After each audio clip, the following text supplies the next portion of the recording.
Hello, reality programmers. This channel is about to hit 1,000 subscribers. So thank you for that. I have an interesting topic, and actually, I got a message, and the topic today is about prayer. So many of us come from so many backgrounds, and yet we're learning these tools out there to reprogram ourselves and our subconscious so that we're no longer triggered, so that we can create the path to where we want to go. And I got an interesting question from someone who prays. And, it doesn't matter your background, whether you're Christian or whatever, it really doesn't matter from the standpoint of neurolinguistic programming and how the nervous system works. Prayer is actually a state of consciousness. So, the topic today, obviously, about prayer. Do you pray? Do you take a moment to go inside and pray? What does prayer mean to you? I want to know in the comments. So, I want to keep this conversation going. But let me share with you the message I received.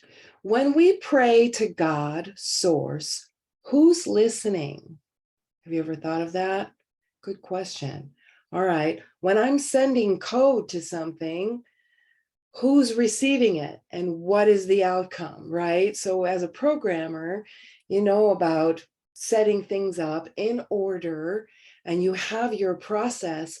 But with prayer, we seem to be a little bit confused about what it is, because who is listening means that we are separate from, right? So the question goes on, are angels, spirit guides, and higher self on the same plane? So that's a totally different question. But yes, there are multidimensional beings, and we are multidimensional beings. We are human beings.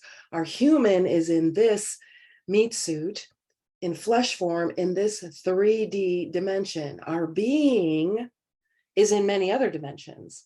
So we are multi-dimensional beings.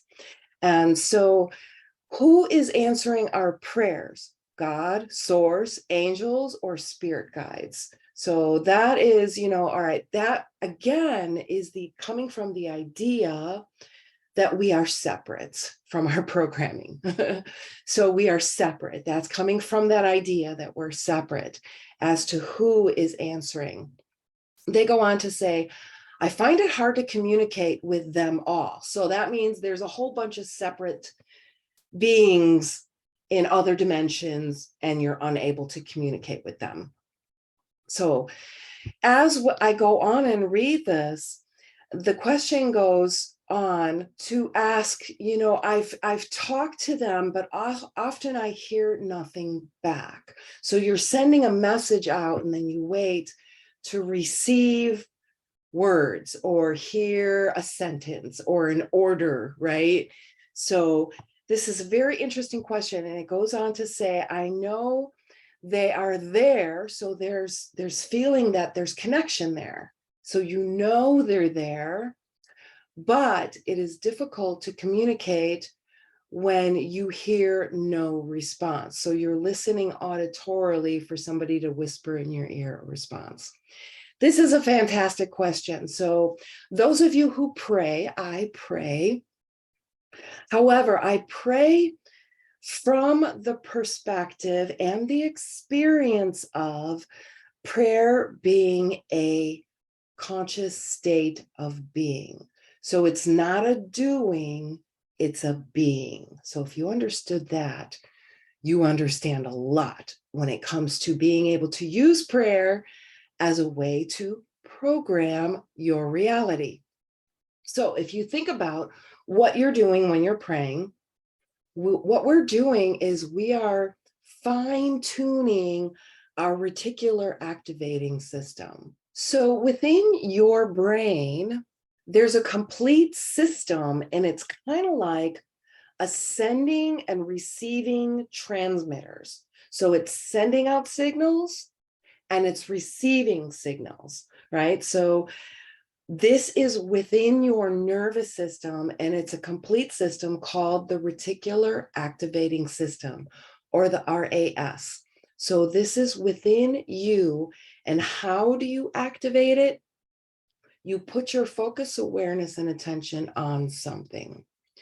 So what we're doing in prayer, and what we want to do, is we want to use prayer as a way to fine-tune your reticular activating system. So the reticular activating system doesn't really talk back to you. Think of it more like a mirror. So it shows you more of what you're praying about. But here's the thing. Prayer is a state of consciousness. So you're putting yourself in this state of consciousness. Just like as a hypnotist, I would put someone in a state of hypnosis, in a state of suggestibility. So I could shift what nervous system that they're using to take in knowledge and to take in direction through this state. So they are receiving a signal from me. What we're doing is we're sending out the signal. So what is really important when you discover, okay, I'm shifting into a state of prayer, how we get and shift into that state of prayer is really important, especially when we bring our emotions and our thoughts, whatever that is, when we're bringing with us in that state of prayer. So let's say we're going into a state of prayer with thoughts and emotions about lack. God, why don't I have enough money to pay the bills? I need this money. So I'm going to create a state of lack. So this is why it's very important that you know when you're shifting into the state of consciousness, you know what you're bringing with you, because what you're bringing with you, you show the mirror. So the signal you send out through the reticular activating system, the mirror is going to answer back. And it's not going to answer back in words or whisper in your ears. It's going to answer back where a book will literally fall in your lap, and it's the exact book that you need. Or something will show up exactly what you need in order to move forward with your goals, with what you're sending out. So whatever it is you're sending out, why are people so angry? That guy cut me off. What a jackass. So when we're bringing these thoughts with emotions, we're setting up a state of prayer and telling the mirror of our reality that we can program. But in this case, we're telling the mirror, bring us more angry people, right? Because whatever we bring with us in this state with thought and emotion, and really, we can live in a state of prayer, in a state of being open to be shown where your path is moving. So again, this topic of prayer, maybe you thought that I don't pray, I don't need to do that. However, if you're driving along and you realize you can't account for the last 10 minutes, and all of a sudden your turn is coming up, it's like, well, where'd the last 10 miles go? You were in a state of consciousness. You could have been in a state of prayer. In this state, you're still taking in information, you're processing thoughts and emotions, and we're still telling our mirror what we want to see more of. So start to get very selfish with the states of consciousness that you're in and what thoughts and emotions that you bring with you, because this is going to send out a signal, whether you want it or not. Doesn't matter if it's thoughts and emotions of lack or thoughts and emotions of gratitude and abundance. So thoughts and emotions of lack coming with you in the state of prayer is going to tell the mirror what you want more of. I bet a lot of you are thinking of ways that you can begin to reprogram this process and use prayer as a reprogramming tool. So with that, I want to hear from you in the comments. What works for you? What have you thought of? What questions do you have? Let me know in the comments, and let's keep this conversation going, because this tool, prayer, you might look at it outside and think, oh, that's nothing. I'm not going to repeat some words over and over again. Then that's not your prayer. So get into a state of what it is you want to feel done.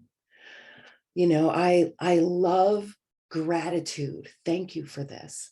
Thank you for showing me this. How can I see more of that? And that's what I want to see more of. And not just look away of what you don't want to see. Don't even give it any attention. Like, I don't want to see that. Don't even look at it.